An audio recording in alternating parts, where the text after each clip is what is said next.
안녕하십니까. 이번 시간에는 FEG에 대해서 설명을 드리도록 하겠습니다. FEG는 페어 밸류 갭을 의미하고요. 기본적으로 세 개의 캔들이 있을 때 캔들의 꼬리가 서로 중첩이 되지 않는 빈 공간을 의미합니다. 이처럼 상승 추세에 있는 세 개의 캔들이 있다고 했을 때 첫 번째 캔들의 고가와 또 세 번째 캔들의 저가가 서로 중첩되지 않는 구간이 있습니다. 이것을 바로 갭이라고 하고요. ICT에서는 페어 밸류 갭이라고 부르고 또 약자로는 FEG라고 부르게 됩니다. 이러한 갭이 형성되는 이유는 이러한 가운데 캔들에 있는 곳에서 가격이 매우 급격하게 움직였기 때문입니다. 매수와 매도가 균형 있게 발생했다면 그러면 이러한 갭이 형성이 되지 않고 서로 꼬리가 맞물리게 됩니다. 그런데 이런 갭이 발생했다는 것은 한쪽 방향으로 굉장히 강한 상승이 나왔다는 이야기이고 이때 형성이 된 불균형으로 인해서 추세가 한쪽 방향으로 치우쳐 있다는 그런 신호를 보여주게 되는 것입니다. 이처럼 상승 추세에서 발생한 FEG를 BC라고도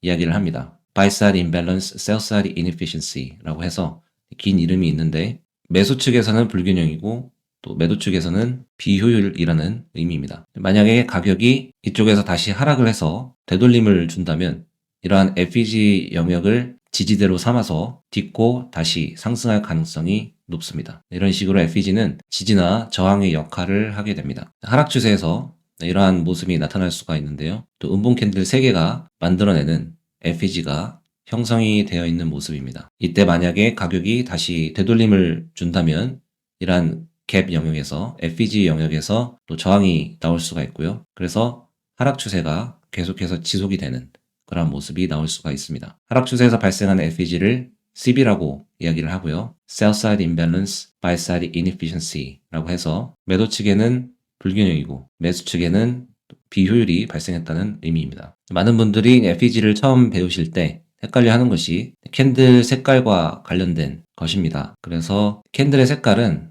여러 가지 조합으로 나올 수가 있습니다. 이런 것이 또 양봉일 수도 있고 음봉일 수도 있습니다. 하락 추세라고 하더라도 그렇죠. 위쪽 부분도 마찬가지입니다. 그래서 어떠한 조합에 상관없이 가격이 전체적으로 하락하고 있는 와중에 서로 꼬리가 혹은 윅이 맞물리지 않는 그런 갭이 발생한다면 또 FEG라고 할 수가 있고요. 현재 하락 방향으로 갭이 형성이 되었기 때문에 CB라고 이야기를 할 수 있겠습니다. 설명드린 바와 같이 가격이 갭을 형성하면서 가파르게 상승을 하였다가 되돌림을 주었습니다. 이때 되돌림을 줄 때 FEG를 터치를 하게 되고요. 이런 하락 캔들이 FEG를 터치하고 바로 상승할 수도 있지만 지금 보이는 모습과 같이 한 번 더 저점을 낮춰주고 그 다음에 상승을 하는 모습도 자주 나오게 됩니다. 이 경우엔 FEG의 중단 부분을 터치를 한 것으로 보이고 또 하락 캔들의 저점을 수입을 하면서 좋은 근거를 쌓아간 모습입니다. 이런 정석적인 모습의 FEG도 자주 출현을 하기 때문에 기억해 두시면 좋습니다. 보통은 상승 추세가 이어지고 있는 와중에 이러한 캔들의 모습이 나타날 확률이 높습니다. 갭도 여러 가지 종류가 있는데요. 가운데 캔들이 몸통으로 형성이 된 상태에서 그 내부에 갭이 발생하는 경우 FEG라고 우리가 부르게 되고요. 통상적으로 가장 많이 보이는 형태입니다. 그런데 어떤 경우에는 이런 식으로 꼬리가 서로 걸쳐져 있지만 중간에 몸통이 없는 이런 형태가 나타날 수가 있습니다. 이것도 갭이라고 할 수가 있고요. 이 경우 Volume Imbalance라고 부르게 됩니다. VI로 축약해서 부르기도 합니다. 어떤 경우에는 가격이 또 굉장히 급격하게 이동을 해서 중간에 겹치는 것이 아무것도 없는 상태가 있을 수가 있습니다. 이런 경우는 오프닝 갭이라고 이야기를 하고요. OG로 표기가 됩니다. 코인의 경우 24시간 시장이 움직이지만 나스닥이나 또 주식의 개별 종목들 같은 경우에는 개장 시간이 있습니다. 그럴 때 또 캔들의 윅이나 아니면 몸통이 아예 접촉하지 않는 이런 상태가 발생할 수가 있죠. 그때 오프닝 갭이 발생하게 됩니다. 오프닝 갭도 마찬가지로 되돌림을 줄 때 지지로 활용이 가능합니다. 우리가 FEG를 이야기를 할 때 Consequent Encroachment라는 개념이 사용이 될 수가 있는데요. 전에 말씀드린 것처럼 이 갭을 2등분하게 되면 위쪽과 또 아래쪽으로 나뉘게 됩니다. 그의 중단 부분이 C2로 불리게 됩니다. C는 FEG의 50% 레벨을 의미하고요. 이곳을 기준으로 해서 진입을 하거나 아니면 캔들의 힘이 얼마나 강한지 측정을 할 수가 있습니다. 어떤 경우에는 이 하락 캔들이 C 지점을 넘어가는 경우가 있는데 이런 식으로 꼬리로 넘어가게 되면 이상적이라고 할 수 있지만 그렇지 않고 몸통이 넘어선 상태에서 마감이 됐다면 그러면 이러한 FEG의 신뢰도가 떨어지게 됩니다. 그런 식으로 기준으로 삼을 수 있는 지점이 되겠습니다. FEG를 활용한 진입에는 여러 가지 방법이 있을 수가 있는데요. 살펴본 것처럼 CE 부분에서 진입을 할 수가 있습니다. FEG가 형성이 되었을 때 50%가 되는 중단 부분에서 진입을 할 수가 있고요. 혹은 FEG fill이라고 해서 FEG를 전부 다 가격이 채워주고 나서 가격이 이동하는 경우가 있습니다. 그런 경우 최대한 손익비를 좋게 하기 위해서 FEG가 모두 채워지는 곳에서 진입을 할 수도 있습니다. 혹은 Institutional Order Flow Entry Drill이라고 하는 IOFED를 이용하는 방법도 있습니다. 이 경우 진입가는 FEG의 마지막 라인 한 틱 아래가 됩니다. 현재 캔들 모습은 어느 정도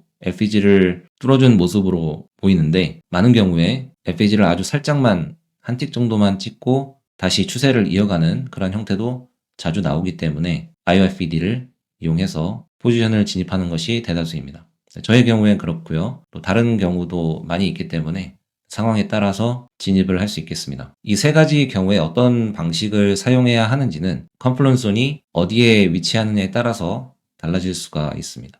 컨플런존이라는 것은 여러 차트적 근거가 한데 모이는 지점입니다. OT를 사용할 수도 있고요. 아니면 왼편에 형성이 된 오더 블럭이나 미티게이션 블럭, 브레이커 블럭 여러 가지를 사용할 수가 있습니다. 모든 근거들을 따져봤을 때 근거가 50% 지점에서 중첩이 된다면 그러면 C 부분에서 진입을 할 수가 있는 것이고요. 그렇지 않고 조금 아래 부분에서 FEG가 모두 채워지는 부분에서 중첩이 된다면 또 FEG fill에서 진입을 할 수도 있을 것입니다. 하지만 대개의 경우에는 IOFED로 진입을 하게 됩니다. 진입을 했으면 이제 손절가를 잡아야 하는데요. 손절가의 경우에는 FEG end를 사용할 수가 있고 오더 블럭, 스윙 이렇게 세 가지로 구분을 할 수 있겠습니다. 진입은 어디였는지에 상관없이 FEG가 형성된 가운데 캔들, 그 캔들의 저점에 손절가를 걸 수가 있습니다. 그래서 FEG를 전부 다 채우고 가격이 이동을 한다 하더라도 손절가는 건드리지 않고 이동을 하게 됩니다. 만약에 조금 더 여유를 주고 싶다면 오더블럭을 사용을 할 수가 있는데요. 오더블럭이라는 것은 이러한 상승이 나타나기 전에 반대 캔들을 의미합니다. 그래서 이 부분에 하락 캔들이 있다고 가정을 하고요. 그 부분을 기준으로 해서 스탑로스를 설정을 할 수가 있습니다. 오더블럭을 기준으로 하기 때문에 몸통 부분을 사용을 할 수가 있고요. 많은 경우 FEG를 형성하게 되는 첫 번째 캔들의 몸통 부분에 오더블럭이 위치한 경우가 많이 있기 때문에 참고할 수 있겠습니다. 스윙이라는 것은 고점과 저점을 의미하는데 이러한 곳에 또 의미 있는 저점이 형성이 되었다면 스탑로스를 이러한 곳으로 잡을 수 있겠습니다. 이 경우에는 손절가가 멀어지기 때문에 손익비가 어떻게 될 것인지를 미리 계산을 해서 진입을 할 수 있겠습니다. 현재 몇 개의 캔들로 간략하게 표시가 되었는데 만약에 더 밑에 부분에서 의미 있는 스윙이 발생을 하였다면 그 부분을 또 스탑로스로 설정을 할 수 있겠습니다. 실제 차트의 모습인데요. 이 부분을 보게 되면 현재 상승 추세를 이어가고 있는 것으로 보입니다. 그래서 앞으로 가격이 더 상승을 할 것으로 보이던데 이때 어느 정도의 되돌림을 주고 있습니다. 이전 상승 추세에서 형성이 된 FEG 영역을 찾아볼 수가 있는데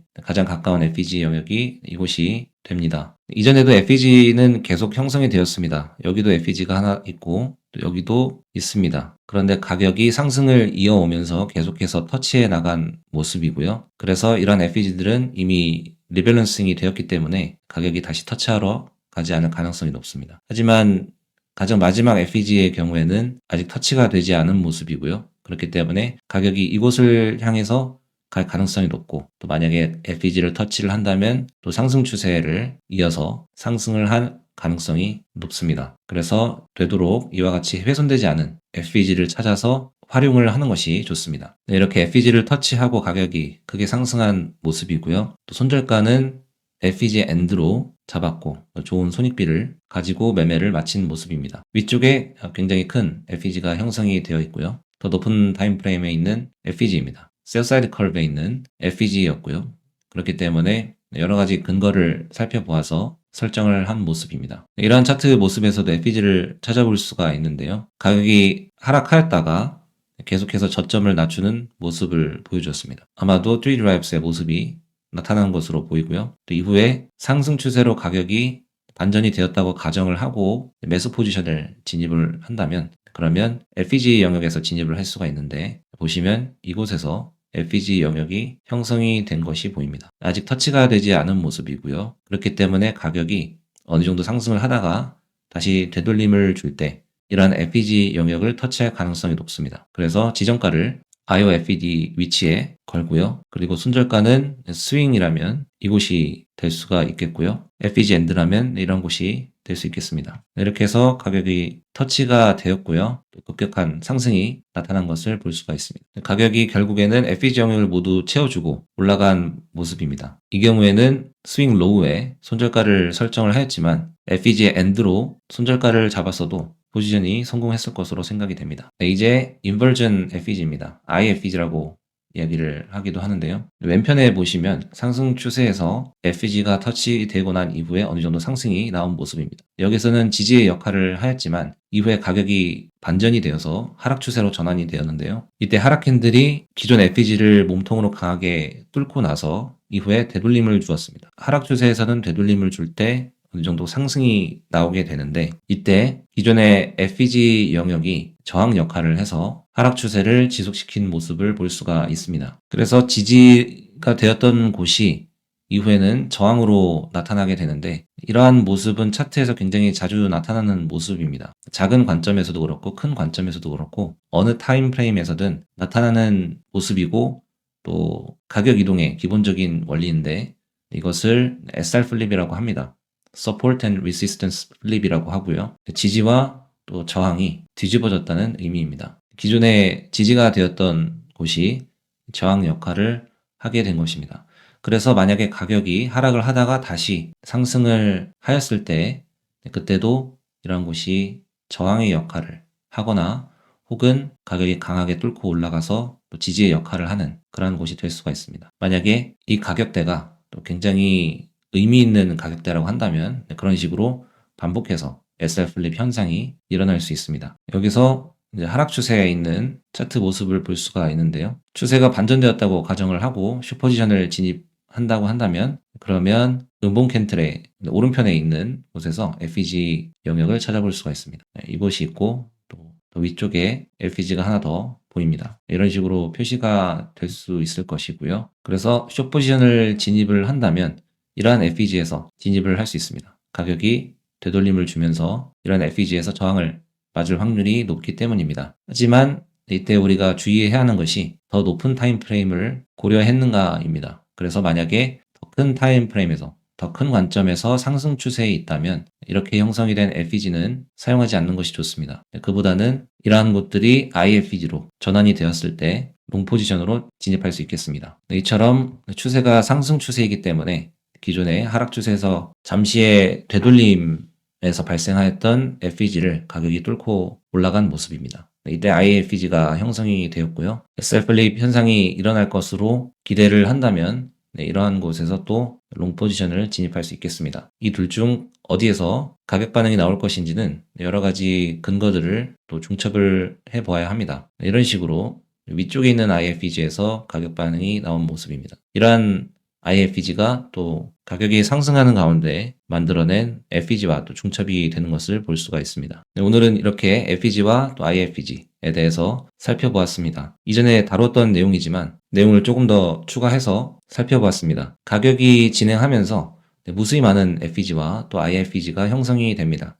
이 중에 어떤 것을 사용할 것인지는 각 트레이더가 판단을 해야 하는데 여러 가지 방법이 있습니다만 가장 중요한 원칙은 여러 근거들이 한데 중첩이 되는 곳을 선택하는 것입니다. 차트에서 한번 직접 찾아보시고요. 또 리플레이 모드나 과거 차트를 활용해서 백테스팅을 해보시기 바라겠습니다.